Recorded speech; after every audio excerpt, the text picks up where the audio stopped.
sábado, quando nós viemos aqui na ESPN, meu filho estava com a camisa do United e o filho do Paulo Andrade com a camisa do Everton. Seu filho não torce para time brasileiro? Não, ele torce para o Manchester United. E torce, como eu também, para o Jabaquara. Ah, ele não também é Jabuca. Ele também é Jabuca. Pro Jabuca. Vamos falar de Flamengo e Corinthians. A mesma cor, né? Vermelho ali.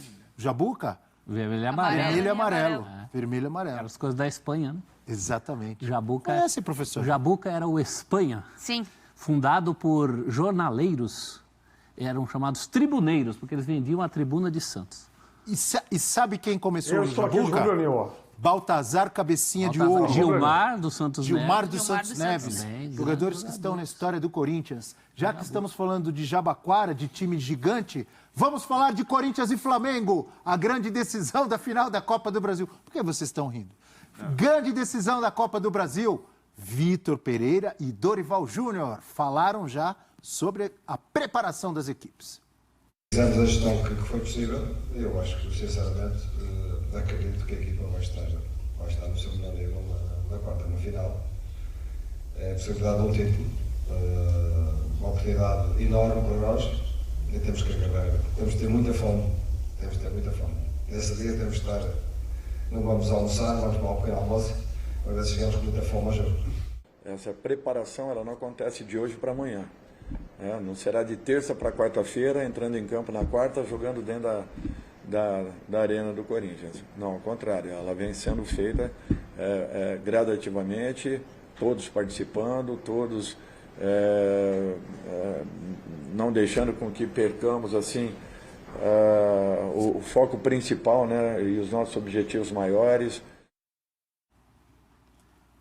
Olha, o Vitor Pereira disse que o time não vai almoçar no dia do jogo. Cuidado com isso. Vão chegar com fome de bola. Então, não vão desmaiar também de fome ali. Correu, desmaiou. Não. Esse foi aquele jogador que Paulão. foi apresentado no São Paulo. Paulão. Paulão. Mas é que deu Paulão. Ficou 2 dias sem almoçar, foi apresentado lá no CT do Tricolor. Né? Desmaiou no meio da entrevista coletiva. Como chegam Corinthians e Flamengo? Desempenhos desde a semifinal da Copa do Brasil. 5 jogos para cada um. O aproveitamento do Corinthians é de 66,7. 3 vitórias, 1 empate, 1 derrota. Para quem foi essa derrota? Ninguém lembra agora, né? Daqui a pouco a gente lembra. 8 gols marcados em 5 jogos e 5 sofridos. Flamengo, 5 jogos, 46,7%. Derrota para o Palmeiras, não? Foi pro Palmeiras? Não, mas tá contando da final. Daqui a pouco a gente lembra. Olha só, 2 vitórias, 1 empate, 2 derrotas do Flamengo. Fez 9 gols, levou 7. O Vitor Pereira, ali na entrevista, estava sorridente. Estava com um sorriso assim de canto. Sorrisinho corintiano, não tá? O corintiano não tá assim? A derrota do Corinthians foi pro América Mineiro. Pro América. Me passa aqui a produção. Mas como tá sorrindo o corintiano, professor? Eu seria um emoji meio assim... Sabe aquele emoji amarelinho que ele é sério aqui e aqui não? Vitor Pereira estava assim. E ele falou, vamos ganhar, vamos chegar mais preparados, temos que chegar com fome, não vamos almoçar no dia. Porque ele sabe... O Corinthians é esse que vem. Porque ele sabe que ele precisa do melhor Corinthians. E torcer para que não apareça o melhor Flamengo. Porque se aparecer o melhor Flamengo e o melhor Corinthians, ainda é da Flamengo. É o confronto. Não basta só fazer. Quando é que o Vitor Pereira disse que entramos de barriga cheia? Foi depois do jogo contra o Atlético Goianiense. Da virada contra o Galo Mineiro. Né? Isso. Aí o time perde aquela primeira da Copa do Brasil. Não foi o Goianiense, não foi contra o Galo? Não, tinha contra o Galo ele ganhou. Contra o Galo ele ganhou. Encheu a barriga contra o Galo. Sim. E contra o Goianiense entrou naquele negócio de society. Entrou com aquela leseira após barriga cheia, né? Depois de comer uma feijoada. É tudo que não pode acontecer, né? Porque o Corinthians tem uma desvantagem técnica. Todo mundo sabe isso. Os comentários são em função disso. Como o Corinthians fará para segurar o Flamengo. A gente pôs uma tela ali do que aconteceu desde a semifinal. Contexto de lá para cá não diminuiu, não melhorou o Corinthians? O Flamengo usou time alternativo em alguns jogos, teve muitos jogadores de seleção. Contextos diferentes. O Corinthians ele vem num crescimento desde a Libertadores, como a gente já citou aqui, esse confronto entre Flamengo e Corinthians, e que era muito discrepante o nível técnico das duas equipes. O Corinthians melhorou muito, principalmente depois do jogo contra o Atlético Goianiense. A volta na Neoquímica, o Yuri Alberto conseguindo desencantar de vez. Há uma série de coisas que credenciam o Corinthians a chegar mais equilibrado para o confronto. O Flamengo ainda, tecnicamente, é melhor do que o Corinthians. Tem peças ainda que possam desequilibrar mais do que o próprio Corinthians. Só que é 90 minutos diante da torcida. Desenvolve um jogo mais completo que o do Corinthians. Mais equilibrado. Inclusive do ponto de vista físico. Sim. O Corinthians tem um problema físico, mesmo o time contra o Atlético Paranaense, que não era o time titular, sofreu no segundo tempo. Também cai fisicamente. O Corinthians tem esse problema, um problema do elenco do Corinthians. Então, é uma decisão em 180 minutos. Vai ter que trabalhar muito bem. Descansou quase todo mundo contra o Atlético Paranaense. E a reposição é diferente, né? A reposição do banco do Flamengo é a reposição do banco do Corinthians é outra. Mas isso de 180 minutos é importante, porque se houver algum favoritismo pro Corinthians, é só no primeiro jogo. Aí, com torcida... Não, há esse favoritismo? Não, eu vejo que não. Mas se houver... Há corintianos que estão muito confiantes pelo que o time tem feito. A evolução com o Vitor Pereira, o poderio do Corinthians jogando em casa. O Corinthians é o melhor mandante do Campeonato Brasileiro. E um dos piores visitantes. Pois é, isso tem um peso. Então, se é que vem na memória de todo mundo o jogo contra o Flamengo em casa. Então, primeiro jogo da Libertadores. Mas esse o Flamengo deitou. Mas esse é o outro Corinthians. Imagino que o Flamengo vai ter mais dificuldades de passar pelo Corinthians da forma como passou, com mais autoridade na Libertadores. Ali era um Corinthians que ainda não tinha dado liga, o Fausto Vera ainda não era o titular e elevou demais o nível do meio-campo. Renato Augusto voltando a jogar bem, a estar inteiro fisicamente. Roger Guedes e Yuri Alberto se entendendo melhor, com entrosamento. Ali, naquele jogo, não existia. A dupla Gil e Balbuena, por exemplo, não estava consolidada na zaga. Então é um Corinthians bem mais sólido. O Santos bem não melhor. Era ainda não era titular. Jogou Piton no primeiro jogo. Então é um Corinthians diferente, um Corinthians mais competitivo.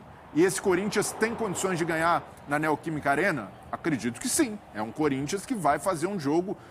Todos imaginamos, muito mais sólido, mais competitivo e tende a dificultar mais a vida do Flamengo. Mas não vejo o Corinthians favorito no confronto. Se houver favoritismo para o lado do Corinthians, é só pelo mando de campo na arena, jogar com o calor do torcedor, se aproveitar dessa boa fase desse time mais consolidado. O Corinthians, no primeiro semestre, era um time de muitas dúvidas. Hoje tem mais certezas do que dúvidas no conjunto geral ali do elenco do Corinthians, né? Do Vitor Pereira. Você tem o Fausto Vera, que entrou nesse time, não estava no primeiro jogo. Você tem Faz muita diferença. Até a opção do Maicon para dentro dos 180 minutos. Se o vento soprar a favor do Corinthians, pode fechar. O Corinthians tem por onde ganhar esse confronto. Por onde seria? Tem repertório, pode agora povoar meio campo, pode jogar o Roger Guedes para cima do Rodinei. Rodinei não está numa boa fase, não que ele tenha vivido grandes fases. São opções muito diretas que a gente fala hoje e que não falaria antes do confronto pela Libertadores. Né? Mas ele tem uma missão muito difícil, Rafa, que ninguém conseguiu até agora nessa temporada, que é parar esse Flamengo das Copas. O São Paulo tentou, o próprio Corinthians tentou, o São Paulo tentou na Copa do Brasil, né? O Corinthians tentou, o Atlético Paranaense também tentou. Times estrangeiros tentaram na Libertadores, eu não me lembro agora quais foram os confrontos de mata-mata do Flamengo. Vélez. Tolima, né? Tolima, Vélez, Sarsfield, enfim. Tátira. Ninguém conseguiu parar esse Flamengo até agora, tentou, Rafa. Será que esse Corinthians consegue? Tolima. Acho possível. Não é provável. Eu estou na mesma linha de raciocínio de todo mundo. O Flamengo tem favoritismo, mesmo porque são 2 jogos, o segundo é no Maracanã.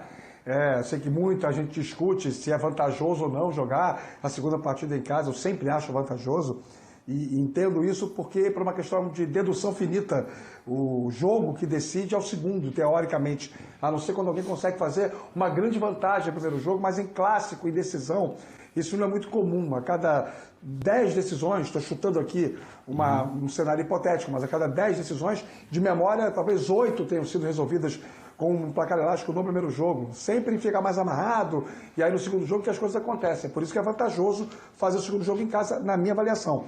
Eu acho que o Corinthians tem condições sim, porque tem essa questão do fator casa, joga a primeira diante da sua torcida, é hoje um time mais autoconfiante.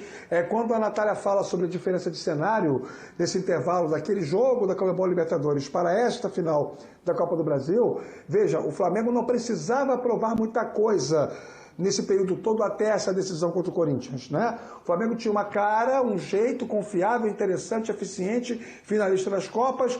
Era só preparar, fazer o melhor planejamento para poder entrar em campo e decidir. O Corinthians precisava ainda surfar um pouco na onda da atuação contra o Atlético Goianiense, da atuação contra o Fluminense. Ainda precisava se provar um pouco mais. Então, por isso que o Vitor Pereira teve mais dilemas para resolver. Poupar, não poupar, escalar, não escalar. O Dorival pôde manter a sua metodologia. E vou dizer uma coisa para vocês. No sábado contra o Cuiabá, apareceram algumas situações interessantes. Eu estou vendo Marinho e Cebolinha muito autoconfiantes. Isso é bom para o Flamengo nessa decisão. Até porque, de repente, um jogo está difícil, você precisa substituir, mexer, melhorar. Esses caras são os primeiros a serem chamados ali na frente, né? São 2 abridores de lata, né? Mas tem um antes dele. Vidal. O Vidal é o cara que entra. Certeza que ele vai entrar. Mas em outra posição, né? Em outra posição, mas uma posição que dá uma opção ao Dorival muito interessante se ele precisar aumentar o ritmo. O Vidal é um cara que controla muito bem a saída de bola, que dá dinâmica.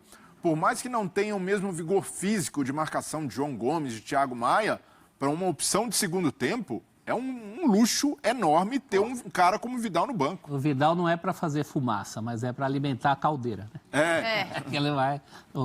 Dependendo de como o Corinthians se armar, tem se falado muito na questão do meio-campo, o Corinthians povoar, dificultar, o Vidal é uma chave para isso.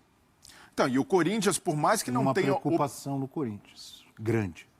Bota grande nisso. Se o Cássio não jogar... Olê lá. Nós estamos falando de opções no banco do Flamengo, do Corinthians... Cássio é Cássio, né? Não tem um substituto à altura. Diferente quando o adversário olha para o gol e tem o Cássio lá, um goleiro com uma identificação que tem, com os títulos que já ganhou e com todo o repertório dele de defesas e o quanto ele engrandece o gol do Corinthians. É uma preocupação, não sei se ele chega a 100% para essa final, não sei se ele vai para o sacrifício também nesse primeiro jogo, e aí depois tem uma semana para descansar para o segundo. Há todo um questionamento do que pode ser o Corinthians sem o Cássio e com o Cássio, né, professor? Carlos Miguel parece ser muito bom goleiro, mas é muito jovem, não dá para comparar a bagagem. Não. Mas está à altura do Cássio, pelo menos no tamanho. 2 metros e é muito alto. 2 metros e 4, entrou bem. Ele não estava naquele jogo contra o Galo, que o Corinthians ganhou? Ele jogou fez um bom jogo, né? Jogou contra 2 Atléticos. E mesmo no sábado contra o Atlético Paranaense, fez um bom jogo também. Sim. O gol não foi culpa dele. Parece ser muito bom goleiro, né? Ele pega 2 bolas, fez aniversário nesse final de semana. Mas é uma final, né? Mas ainda é, pelo menos, assim, na pior das hipóteses, não é um homem marcado. Eu até no linha de passe comparei com o caso do Muralha, numa final de Copa do Brasil, que o Flamengo contra o Cruzeiro. Aí era um homem marcado, né? Ele não é um homem marcado. Eu acho que pesa mais o fato da ausência do Cássio. O Cássio é um dos grandes ídolos da história do clube. E não nos esqueçamos... O gol, né? Cresce em hora decisiva. E, Abel, pênalti, isso aí pode ir para os pênaltis, Abel. O Corinthians perde, não digo que perca, mas não tem a força de um trunfo que o levou a se classificar, por exemplo, na Bombonera, esse ano. Então, sem o Cássio, a coisa já fica mais preocupante. É que para segundo jogo... é grandão. Será que não é bom? Para o segundo jogo não preocupa tanto, né? É? Para o segundo jogo, o Cássio há uma expectativa de 100% de recuperação. A grande dúvida é para o jogo desta quarta-feira, né? Recuperar ele a tempo dele estar apto 100% para desenvolver o que ele desenvolve no gol do Corinthians. A palavra que o Corinthians usou foi trauma, né? Ele tinha um trauma no pé desde o jogo com Juventude. Falou-se até em fratura na noite do sábado. Então, isso é realmente preocupante. Mas não nos esqueçamos que quando o Cássio entra, ele também tinha pouquíssimos jogos na carreira, né? E se tornou um dos grandes ídolos da história do clube. Ele entrou por um problema, Júlio César uma atuação ruim do Júlio César. Uma sequência. Em oitavas de final da Libertadores. Tem um peso, sim, mas é diferente de uma final, sobretudo com o Flamengo. Seria uma fogueira para o Carlos Miguel assumir a titularidade em jogos desse tamanho e para o Corinthians perder o Cássio. Contra um ataque poderoso que é o ataque do Flamengo. Né? Então, e o Cássio é uma liderança. Você ter o Cássio no gol, você olha para trás e é a segurança do cara que já se provou nessa situação várias vezes, que cresce nesse tipo de jogo. Então eu imagino que mesmo que não esteja 100%, Cássio vai para o jogo. É bem provável, conhecendo o Cássio, o professor conhece bem, escreveu livro. Ele vai querer jogar. O Cássio vai querer. A vontade dele, mesmo que não esteja 100%, que precise fazer alguma infiltração para jogar... Ele só não vai se ele perceber que vai comprometer, né? Se o desempenho dele vai poder comprometer ali o desempenho do Corinthians no coletivo. Mas, fora isso, ele vai se colocar à disposição. Só que não depende só dele, né, gente? Depende da avaliação médica também, né? Porque essa história fica parecendo que o jogador decide, não, eu vou jogar, não, eu não vou jogar. É preciso que o médico respalde, se ele está bem, se ele está 100%, os riscos. É que normalmente no futebol, ainda mais em vésperas, né, em semanas decisivas, as pessoas se escondem um pouco, né, não se expõem muito. O Corinthians, por exemplo, não vai expor os médicos nesse momento em relação ao caso.